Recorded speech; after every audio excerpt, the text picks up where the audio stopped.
قوانين التعلم عن بعد. أحضر قبل الوقت ب5 دقائق، وأجلس في مكان هادئ. أجلس جلسة صحية. أجهز كتبي وأقلامي. أغلق الكاميرا والمايك. لا أقاطع معلمتي أو أصدقائي. أرفع يدي للمشاركة.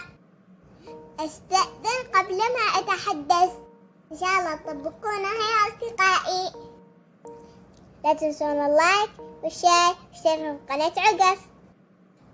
إلى اللقاء.